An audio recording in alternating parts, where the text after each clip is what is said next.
ભાગ 2 માં સ્વાગત છે। આપણો મુદ્દો હતો સ્થાનાંતર અને પથ લંબાઈનો। તો સ્થાનાંતર અને પથ લંબાઈના કેટલાક એમસીક્યુ અહીંયા આપણે સમજવાનો પ્રયત્ન કરીએ।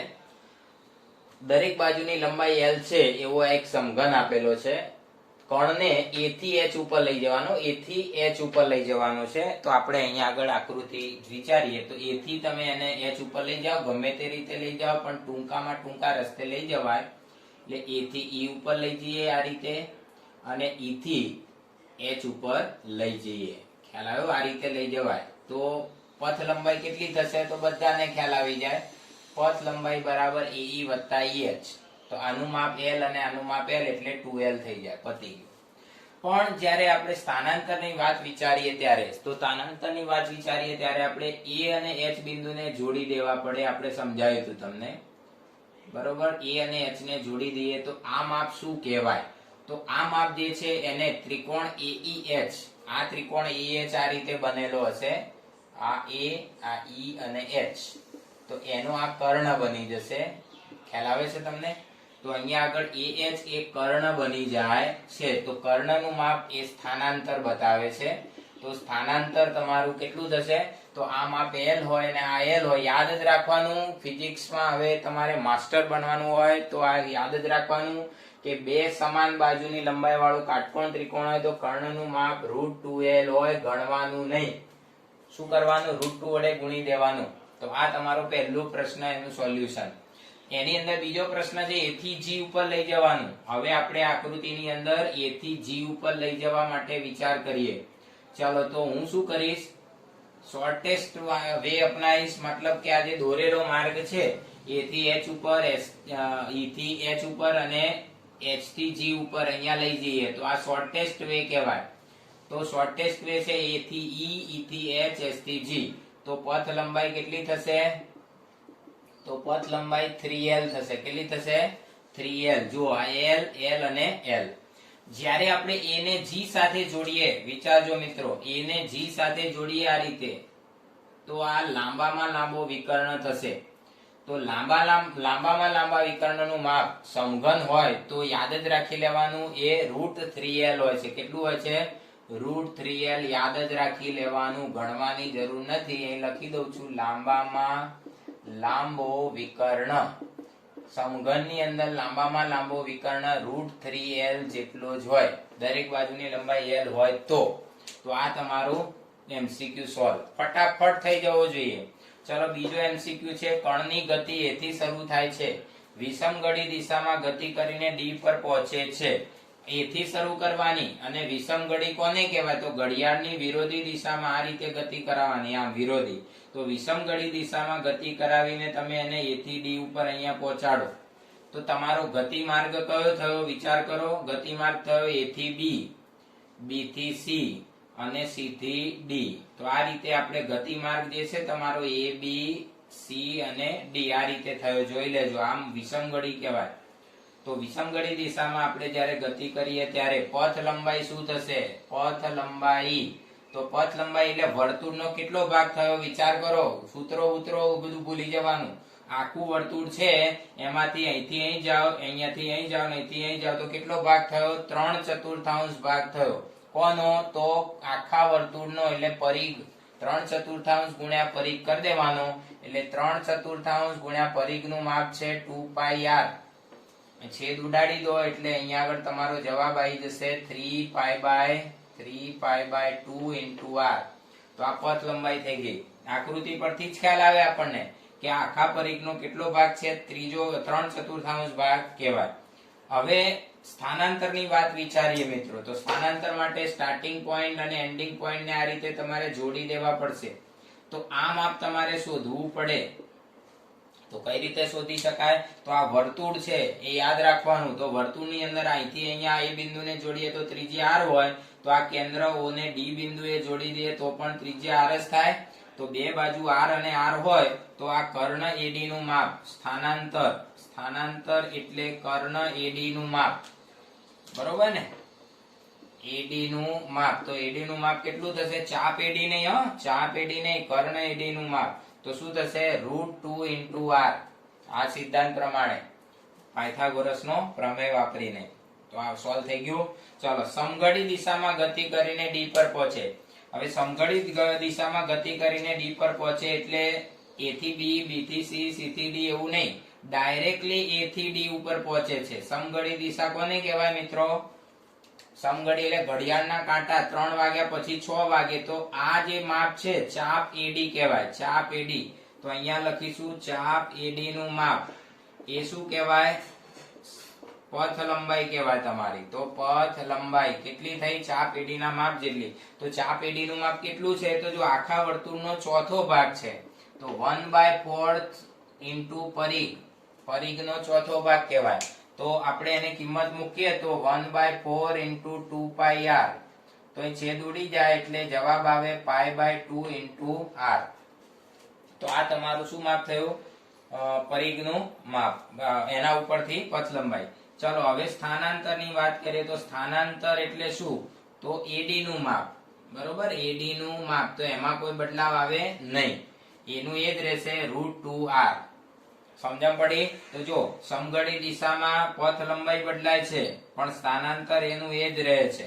વિષમઘડી દિશામાં જે હતું એના કરતા કંઈક જુદું. તો આ રીતે પ્રશ્ન સોલ્વ કરવાના છે, ફટાફટ કરવાના છે. નીટની પરીક્ષા, JEE ની પરીક્ષામાં સમય કિંમતી હોય છે, આવડે છે એ મહત્વનું નથી, ઓછા સમયમાં તમે વધુ સોલ્વ કરો એ અગત્યનું છે. ચલો, આ નિયમિત ષટકોણ એવો શબ્દ આપ્યો છે, દરેક બાજુનું માપ એ છે એટલે કે આ દરેક બાજુ જે છે એનું માપ સ્મોલ એ આપણે લખી દઈએ. ચલો અલગ કલર થી લખીએ, તમને દેખાય એ માટે. દરેક બાજુનું માપ સ્મોલ એ છે.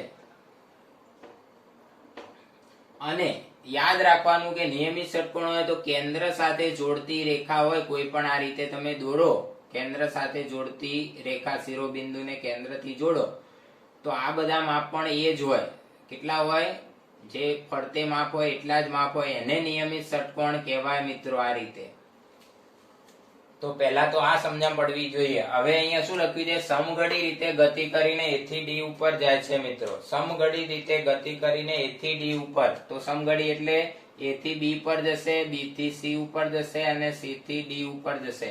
તો પથ લંબાઈ કેટલી થશે? વિચાર કરો, a વત્તા a વત્તા a એટલે 3a થશે. અને સ્થાનાંતર કેટલું થશે? તો સ્થાનાંતર માટે તમારે શું કરવાનું? આ a અને આ d એને જોડી દેવાનું. આમ તો AD ને જોડી દઈએ તો કેટલું માપ થશે? તો કેન્દ્રને O નામ આપીએ તો AO વત્તા OD, AO વત્તા OD, તો કેટલું થાય? A વત્તા A બરાબર 2A. ખ્યાલ આવી ગયો? સ્થાનાંતર. ચાલો, C થી E ઉપર પહોંચે મિત્રો. અહીંયા આગળ આપણે અલગથી થોડી મોટી આકૃતિ, આને અહીંયા આગળ આટલો ભાગ જ દોરીશું. આ અડધો દોરીએ, બહુ થઈ ગયું, કારણ કે આપણે સમજાવવાનું છે તમને. આમાં મોટી આકૃતિ હોય તો ખ્યાલ વધારે આવે એટલા માટે. ચાલ, આ બિંદુ C છે, આ D છે, આ E અને આ અડધો ષટકોણ આપણે અહીંયા દોર્યો છે. આ કેન્દ્ર O છે. ખ્યાલ આવી ગયો? અડધો ષટકોણ દોર્યો છે. હવે તમારે C થી E ઉપર પહોંચાડવાનો છે સમઘડી દિશામાં. એટલે C થી D ઉપર જા અને D થી E ઉપર. તો પથ લંબાઈ કેટલી થઈ? ફટાફટ પથ લંબાઈ, તો C થી D, D થી E એટલે 2A. સ્થાનાંતર કેટલું થાય? ચાલો હવે વિચાર કરવાનો છે, સ્થાનાંતર કેટલું થાય? તો સ્થાનાંતર એટલે C અને E ને જોડવું પડે તમારે આ રીતે. તો આ માપ એને સ્થાનાંતર કહેવાય ને. CE નું માપ એને સ્થાનાંતર કહેવાશે મિત્રો.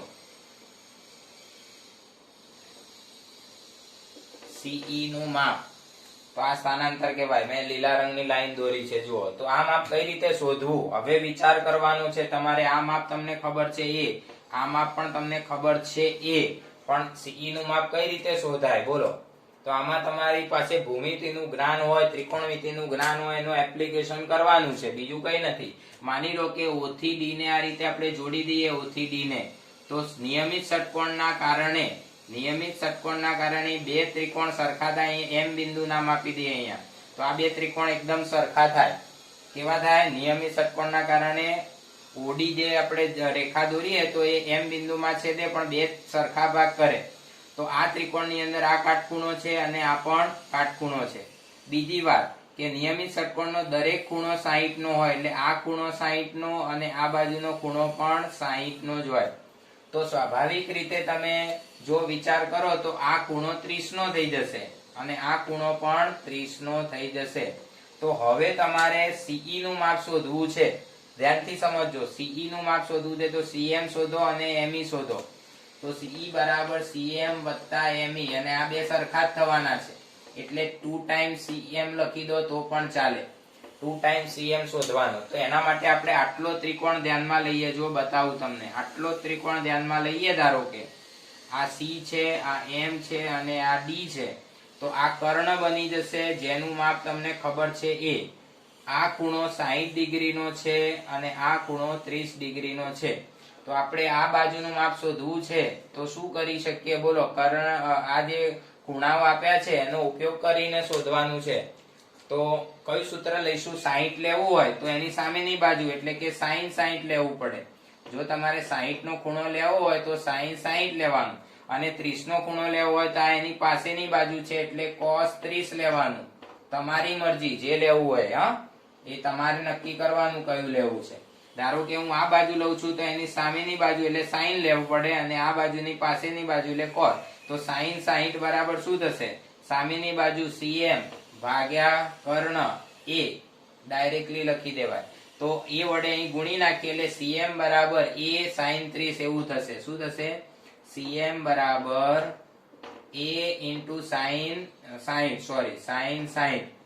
ચાલો, તો હવે આની કિંમત કેટલી થઈ બોલો? cm ની કિંમત તો a ગુણ્યા sin 60 ની કિંમત √3/2.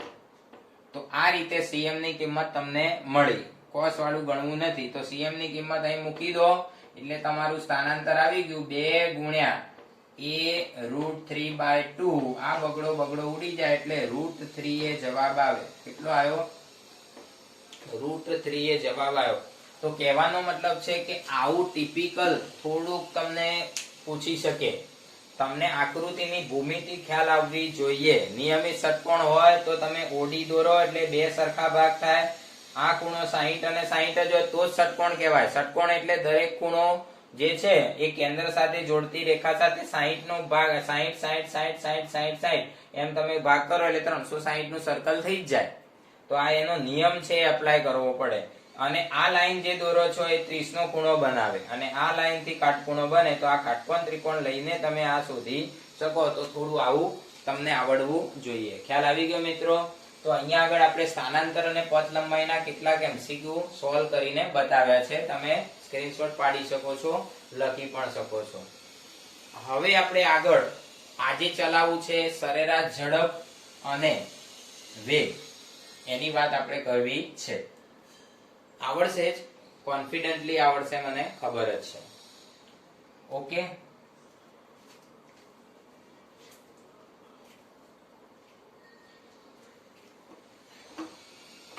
ચાલો મિત્રો, આપણે વાત કરવી છે ઝડપ અને વેગ. તો આપણે અત્યારે બે રાશિ ભણાઈ. એક ભણાઈ પથ લંબાઈ અને બીજું ભણાયું સ્થાનાંતર. બે રાશિ તમે ભણ્યા. કઈ રાશિ ભણ્યા? પથ લંબાઈ ભણ્યા અને બીજી કઈ રાશિ ભણ્યા? સ્થાનાંતર ભણ્યા. જ્યારે તમે ગતિ કરો છો ત્યારે કાં તો પથ લંબાઈ કાં તો સ્થાનાંતર તમને મળશે જ. આ બધા ઉદાહરણો જોઈ લીધા, તમને આઈડિયા આવી ગયો છે. તો સ્થાનાંતર ને પથ લંબાઈ તમે જાણો છો, પણ એ સમયની સાપેક્ષે વિચાર કરવામાં આવે એટલે કે છેદમાં સમયગાળા વડે ભાગી દેવામાં આવે. તો આ જે રાશિ બને છે પથ લંબાઈ ભાગ્યા સમય, એને આપણે ઝડપ કહી શકીએ. અને સ્થાનાંતર ભાગ્યા સમય જે છે એને આપણે વેગ કહી શકીએ. ઝડપ એ અદિશ રાશિ છે, એને દિશા સાથે લેવા દેવા નથી, કારણ કે પથ લંબાઈ અને સમય બંને અદિશ રાશિ છે. જ્યારે વેગ એ સદિશ રાશિ છે, કારણ કે સ્થાનાંતર સદિશ રાશિ છે. ખ્યાલ આવ્યો? તો ઝડપની સંજ્ઞા પણ v જ આપણે વાપરીએ છીએ, બરોબર? v બરાબર પથ લંબાઈ જે છે એ પથ લંબાઈ s અપોન સમય t આવું લખી શકાય. અને આ વેગ છે સદિશ છે એટલે ઉપર એરો કરવાનો, v ની ઉપર એરો, સ્થાનાંતર ડિસ્પ્લેસમેન્ટ d અપોન સમય t. આ રીતે પણ લખી શકાતું હોય છે. તો આ સિમ્પલ જ વાત છે, બધાને આવડે. તો આ કઈ અગત્યની વસ્તુ નથી, બધાને આવડે એવી વસ્તુ છે. સમય વડે ભાગો એટલે રાશિ બદલાઈ જાય. સ્થાનાંતર ભાગ્યા સમય એટલે વેગ, અને પથ લંબાઈ ભાગ્યા સમય એટલે ઝડપ. ખ્યાલ આવી ગયો છે આટલો? ચલો, હવે તમને આવા દાખલા પૂછ્યા, હમણાં આપણે સોલ્વ કરાય, એની અંદર તમને સમય આપી દીધો હોય કોઈ પણ એમસીક્યુ તમને આપ્યો હોય અને એમાં સમય આપ્યો હોય તો તમને ઝડપ અથવા તો વેગ મળી શકે, સીધી જ વાત છે. કારણ કે તમે સ્થાનાંતર ભાગ્યા સમય કરો તો વેગ મળે અને પથ લંબાઈ ભાગ્યા સમય કરો તો ઝડપ મળે. પણ આપણે જે હવે સમજાવવું છે એ મેઇન વસ્તુ સમજાવવાની છે, સરેરાશ ઝડપ. એવરેજ સ્પીડ કોને કહેવાય? VAV, બરોબર? VAV એવરેજ સ્પીડ કોને કહેવાય? તો એવરેજ નો મતલબ એવો થાય છે, હવે તમને એક ઉદાહરણ આપી દઉં. આ અમદાવાદ સ્ટેશન છે અને આ મુંબઈ સ્ટેશન છે. અમદાવાદ થી બસ ઉપડે છે તો અહીંયા આગળ બરોડા આવશે, બરોડા પછી અહીંયા આગળ સુરત આવશે, સુરત પછી વલસાડ આવશે અને વલસાડ પછી મુંબઈ આવશે. તો સ્વાભાવિક રીતે બસ છે આ રીતે ગતિ કરવાની છે. માની લો કે અમદાવાદ થી વડોદરા એક્સપ્રેસ હાઈવે છે તો એનો સમયગાળો T1 કેવો હશે? એકદમ ઓછો. એક્સપ્રેસ વે છે, પણ બરોડા થી સુરત એ સામાન્ય હાઈવે છે અને ટ્રાફિક છે માટે એ સમય આના કરતા થોડો મોટો આવશે, T2 સમય. સુરત થી વલસાડ એમાં ટ્રાફિક ઓછો છે પાછો, એટલે ફરીથી T3 સમય એના કરતા જુદો. અને છેલ્લે વલસાડ થી Mumbai very heavy traffic, T4 સમય. તો અહીંયા આગળ 4 તબક્કામાં આપણે ગતિને વહેંચી છે. From Ahmedabad to Mumbai. અમદાવાદ એના ત્યાંથી આપણે ક્યાં જઈએ છીએ? મુંબઈ જઈએ છીએ. માની લો કે અમદાવાદ થી મુંબઈ નું અંતર કેટલું છે? અમદાવાદ થી મુંબઈ નું અંતર આશરે 450 કિલોમીટર છે એવું આપણે વિચારીએ. કુલ અંતર કહેવાય. કુલ અંતર કેટલું છે? 450 કિલોમીટર. અમદાવાદ થી વડોદરા વચ્ચેનું અંતર 80 કિલોમીટર છે. વડોદરા થી સુરત વચ્ચેનું અંતર 120 કિલોમીટર છે. સુરત થી વલસાડ વચ્ચેનું અંતર ફરીથી પાછું 80 કિલોમીટર છે. અને વલસાડ થી મુંબઈ નું અંતર 200.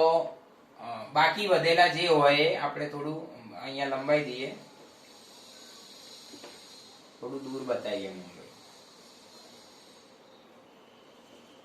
તો બાકી વધેલા જે ડિસ્ટન્સ હોય ગણી લો. 120, 80, 200, 280, 280 અને 450 માંથી 280 બાદ કરીએ તો 0, 3, 8, 8 ને 7, 15 અને 1, 170. આ 170 છે. ટોટલ તો આટલું થવું જોઈએ ને, વધવું ના જોઈએ. ચાલો, તો તમને ખ્યાલ આવ્યો. 80 કિલોમીટર નું અંતર T1 સમય, 120 કિલોમીટર નું અંતર T2 સમય, 80 કિલોમીટર T3 સમય અને છેલ્લા 170 કિલોમીટર અંતર T4 સમય. હવે ધારી લઈએ કે અહીંયા એક્સપ્રેસ વે હતો તો T1 સમય ઓનલી 1 અવર જ થયો છે, 1 જ કલાક. T2 સમય જે છે એ એના કરતા થોડોક વધારે થયો છે, એટલે કે 2 અવર થઈ ગયા. T3 સમયમાં પાછો 1 કલાક થયો અને T4 સમય જે છે આ T4 ટાઈમ, બરોબર, એ ફરીથી હેવી ટ્રાફિક હોવાને લીધે 3 અવર. તો આ રીતે તમે ગણતરી કરો તો દરેકના સમય અલગ અલગ છે ને. તો કુલ સમય કેટલો થયો વિચાર કરો. કુલ સમય, તો કુલ સમય આ બધાનો સરવાળો થશે તો 1 + 2 3, 3, 6 ને 1 7 કલાક થયા, 7 અવર થયો. કુલ અંતર 450, કુલ સમય 7 કલાક. જો તમે અમદાવાદ થી વડોદરાની વાત વિચારો તો 80/1 આ અંતર અને આ સમય જ લેવો પડે. વડોદરા થી સુરત વિચારો તો આ અંતર અને આ સમય લેવો પડે. સુરત થી વાપી વિચારો તો આ અંતર અને આ સમય લેવો પડે. આ અંતરને આપણે D1 સંજ્ઞા આપીએ અને આપણે D2 સંજ્ઞા આપીએ, D3 સંજ્ઞા આપીએ, D4 સંજ્ઞા આપીએ. તો જુદા જુદા અંતરો માટેનો સમય પણ કેવો છે મિત્રો? જુદો જુદો છે. તો જ્યારે કોઈ પદાર્થ આવી ગતિ કરતું હોય ત્યારે આપણને ગતિનો અંદાજ મળવો શક્ય નથી. એટલા માટે ત્યાં સરેરાશ ઝડપ શોધવી પડતી હોય છે. તો સરેરાશ ઝડપ માટે આ બધી વચગાળાની સ્થિતિઓ ભૂલી જવામાં આવે. માત્ર 2 જ વસ્તુ પર ફોકસ કરવાની, અમદાવાદ થી મુંબઈ, કુલ અંતર અને કુલ સમય, બસ. તો કુલ અંતર એટલે શું થાય? D1 + D2. આપણે જો સંજ્ઞામાં લખીએ D1 + D2 + D3 + D4 કુલ અંતર. અને કુલ સમયમાં સંજ્ઞામાં લખીએ તો T1 + T2 + T3 + T4. જો આ રીતે તમે ભાગાકાર કરો કુલ અંતર ભાગ્યા કુલ સમય, તો તમને જે રાશિ મળે છે એને એવરેજ સ્પીડ કહેવામાં આવે છે, VAV. ઇન બ્રેકેટ પણ આ રીતે પણ લખાતું હોય છે. તો યાદ રાખવાનું છે, સરેરાશ ઝડપ બરાબર સિમ્પલ ભાષામાં કુલ અંતર ભાગ્યા કુલ સમય. દિશાની કોઈ જરૂર નથી. ઠંડા કુલ મગજમાં ઘુસાડવાનું. મગજ ઠંડુ રાખીને ઠંડા ઠંડા કુલ કુલ ઉપર કુલ નીચે કુલ પણ કુલ અંતર કુલ સમય એટલે એવરેજ સ્પીડ. આને સરેરાશ ઝડપ કહેવામાં આવતી હોય છે. સરેરાશ ઝડપ આ રીતે આપણે ઇન બ્રેકેટમાં પણ આ રીતે ઘણીવાર ખાલી એકલો v કરીને બ્રેકેટ કર્યો હોય તો આવડી ગયું ફોર્મ્યુલા. તો બોલો આની સરેરાશ ઝડપ શું થશે? આ ઉદાહરણ આપ્યું છે એની સરેરાશ ઝડપ તો v ઇન બ્રેકેટ બરાબર 450 ભાગ્યા 7. તો જે જવાબ આવે તમારો અપૂર્ણાંકમાં હશે. બરોબર. 7 છંગ 42, 7 ચોક 28, 7 દુ 14 અને 7 નવા 63. તો આટલા કિલોમીટર પર અવર આવશે. કેલ્ક્યુલેટર વાપરવાનું નથી હોતું. સાદો ભાગાકાર આવો આવડવો જોઈએ તમને. નીટ JEE માં સાદા ભાગાકાર આવું આવડવું જોઈએ વિધાઉટ કેલ્ક્યુલેટર. તો 7 છંગ 42 3 0, 7 તરી 21, 7 ચોક 28, 2 પછી .00 એટલે અહીંયા 20, 7 દુ 14, અહીંયા 6 વધે 7 8 56, 4 વધે આગળ ચલાવવું હોય તો આ તો પણ આટલું લખીએ એટલે મળતો આવી જાય જવાબ અંદર 4 ઓપ્શન માંથી. બોલો ઉદાહરણ ખબર પડી? સરેરાશ ઝડપ કોને કહેવાય મિત્રો? તો સરેરાશ ઝડપનું એક જ ફોર્મ્યુલા મગજમાં ઘુસાડો. ઠંડા ઠંડા કુલ કુલ કુલ અંતર ભાગ્યા કુલ સમય એટલે સરેરાશ ઝડપ. બીજું બધું ભૂલી જાઓ. સરેરાશ ઝડપનો મતલબ જ આ થાય કુલ કુલ કુલ અંતર ભાગ્યા કુલ સમય. ખ્યાલ આવી ગયો? Clear cut? અચ્છા, હવે તમને અહીંયા જે ઉદાહરણ આપ્યું છે એ ઉદાહરણમાં 4 અંતરો આપેલા હતા અને 4 સમય આપ્યા હતા એટલે આપણે ફોર્મ્યુલા વાપર્યું. પણ ઘણીવાર એવું બને મિત્રો, ઘણી વખત એવું બને કે તમને 4 અંતર અને 4 સમય ના પણ આપ્યા હોય. કેવું આપ્યું હોય હું તમને ઉદાહરણ બતાવું છું. આ અમદાવાદ છે, આ બરોડા છે, આ સુરત છે. આપણે સીધી સ્ટ્રેટ લાઈન કરી દઈએ સરળતા માટે, બીજું કઈ નહીં. આ મુંબઈ છે. આ પહેલો સમયગાળો T1, બીજો સમય T2, ત્રીજો સમય T3, ચોથો સમય T4. 4 સમય તમને આપેલા છે પણ તમને ઉપર અંતર આપેલા નથી કે કુલ અંતર પણ નથી આપ્યું રકમમાં. તો એવા સમયે તમે શું વિચારશો? તો એવા સમયે તમારે વિચારવાનું રકમમાં બીજું કંઈક તો આપેલું જ હશે. તો અમદાવાદ થી વડોદરા માટેની ઝડપ v1 આપી હશે, વડોદરા થી સુરત ની ઝડપ v2 આપી હશે, સુરત થી વાપી ની ઝડપ v3 આપી હશે અને આ છેલ્લી ઝડપ v4 આપી જશે. તો તમારે જોવાનું સમય અને ઝડપ આપ્યો છે તો આ બંનેનો ઉપયોગ કરવાનો આ સૂત્રની અંદર કેવી રીતે કરાય? તો તમે સામાન્ય આ જે સૂત્ર ચલાવ્યું છે આપણે આ સૂત્રની અંદર જોયું છે કે ઝડપ બરાબર અંતર ભાગ્યા સમય. તો અંતર બરાબર શું થશે? આના ઉપરથી આ બેનો ગુણાકાર. અંતર બરાબર વેગ ગુણ્યા સમય. ખબર પડે છે? અંતર બરાબર વેગ ગુણ્યા સમય. તો આ બંનેનો ગુણાકાર કરશો એટલે તમને શું મળી જશે? D1 મળી જશે કે નહીં? બોલો ફટાફટ. યસ. આ બેનો ગુણાકાર કરશો એટલે તમને શું મળી જશે ભાઈ? D2 મળી જશે. V2 T2 ગુણાકાર. આ બેનો ગુણાકાર કરીએ એટલે આપણને D3 મળી જશે, V3 T3 અને આ બેનો ગુણાકાર કરશું એટલે D4 મળી જશે. બોલો મળી જશે ને? Very good. હવે આ તમને મળી ગયું. જો આ બંનેનો ઉપયોગ કરીને તમે D1 D2 લાવ્યા તો આ જ ફોર્મ્યુલા તમે હવે વાપરી શકો. આ જ ફોર્મ્યુલાનું રૂપાંતરિત સ્વરૂપ આવું પણ લખી શકાય.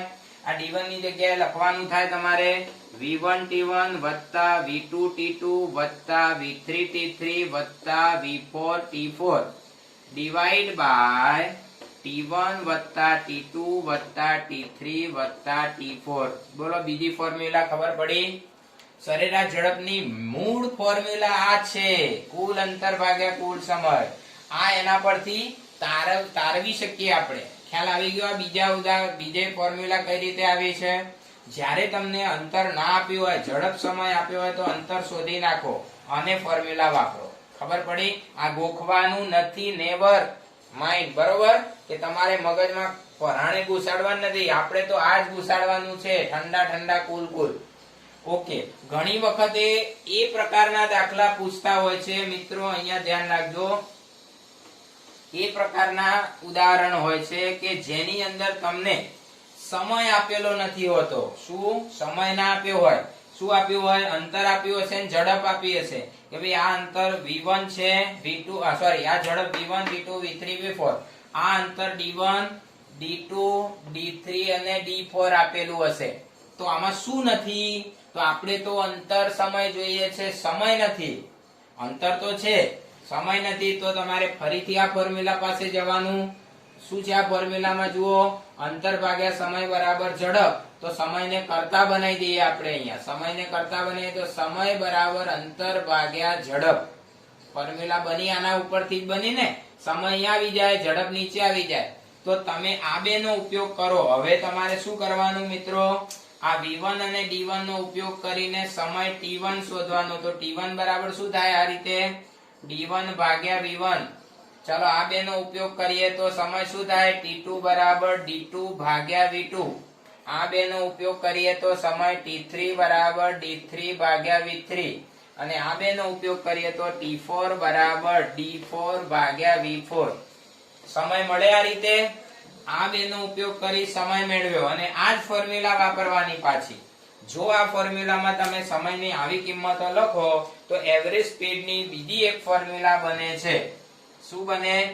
અંતર તો બરોબર છે d1 d2 d3 d4, પણ સમય શું બનશે? t1 ની જગ્યાએ d1 ભાગ્યા v1 d2 ભાગ્યા v2 d3 ભાગ્યા v3 d4 ભાગ્યા v4. તો આ રીતે સરેરાશ ઝડપની આ ત્રીજી ફોર્મ્યુલા બની. હવે ત્રણે ત્રણ સૂત્રો તમારે યાદ રાખવા હોય, તમારે મગજની તાકાત હોય તો રાખી શકો છો.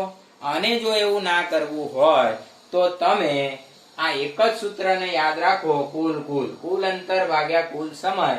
તમને રકમમાં ત્રણ વસ્તુ છે, આ ત્રણ વસ્તુનો સંબંધ છે. ઝડપ અંતર સમય, ઝડપ અંતર સમય. એમાંથી કોઈ પણ બે વસ્તુ આપેલી જ હશે. એ રકમમાંથી તમારે બરોબર ફેદીને બહાર કાઢવાનું કઈ બે વસ્તુ આપી છે, અને પછી તમે આ ફોર્મ્યુલા વાપરો, ફટાફટ દાખલો તૈયાર થઈ જાય, દાખલો ગણાઈ જાય. ખ્યાલ આવી ગયો તમને? ક્લિયર? તો આ ત્રણેય ફોર્મ્યુલા છે સરેરાશ ઝડપની, એ તમે જોઈ લો. મેં અહીં બોર્ડ ઉપર લખી છે ફોર્મ્યુલા 1, ફોર્મ્યુલા 2, ફોર્મ્યુલા 3. તો સરેરાશ ઝડપમાં ખ્યાલ આવી ગયો છે? નજર મારી લેજો એકવાર.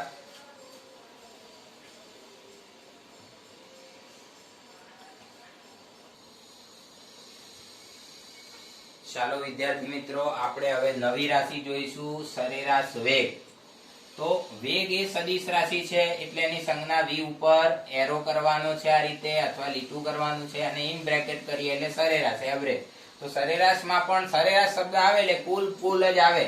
તો કુલ સ્થાનાંતર લેવાનું, કુલ સમયગાળો લેવાનો. હવે સ્થાનાંતર માટે હંમેશા નિયમ એવો છે કે અંતિમ સ્થાન અને પ્રારંભિક સ્થાન હોવું જોઈએ તો સ્થાનાંતર મળે. તો આપણે અહીંયા આગળ ચાર સંજ્ઞાઓ લખી છે.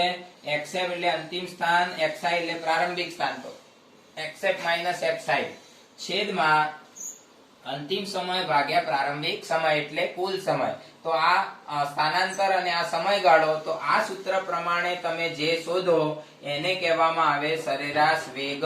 અને આ સદિશ રાશિ હોવાથી તમારે સ્થાનાંતરોને ધ્યાનમાં લઈને ગણવું પડે, પણ સરેરાશ વેગ શોધવાના દાખલા બહુ જ ઓછા, રેર કેસમાં જ આવતા હોય છે. પણ તમારે યાદ તો રાખવાનું જ છે કે આ ફોર્મ્યુલા વાપરવાની છે. સરેરાશ ઝડપ વધુ પૂછે છે, પણ સરેરાશ વેગ પણ ક્યારેક પૂછાતો હોય છે. તો આપણને ખબર પડવી જોઈએ. હવે આ બંને રાશિઓ જે છે એના એક્ઝામ્પલ આપણે આવતા પીરિયડમાં તમને સમજાવીશું, એના એમસીક્યુ ચર્ચા કરીશું, જેથી કરીને તમને આ બીજી બે રાશિઓ વધારે દ્રઢ થઈ જાય. તો આવતા પીરિયડમાં મળીશું. દરેક વિદ્યાર્થી મિત્રો આ રાશિઓનું ચિંતન મનન કર્યા કરે, આ રાશિઓ કેવી રીતે આપણે શોધવાની છે એ પણ બરોબર વિચાર્યા કરે. યુટ્યુબ ચેનલને લાઈક, શેર અને સબસ્ક્રાઇબ અવશ્ય કરો, જેથી કરીને તમને નવા વિડીયોની અપડેટ મળ્યા કરે. અને કોઈને પણ કઈ મૂંઝવણ હોય તો મારો આ વોટ્સઅપ નંબર છે, એમાં પર્સનલી ફોન કરીને અથવા પૂછીને પણ સોલ્યુશન કરી શકે છે.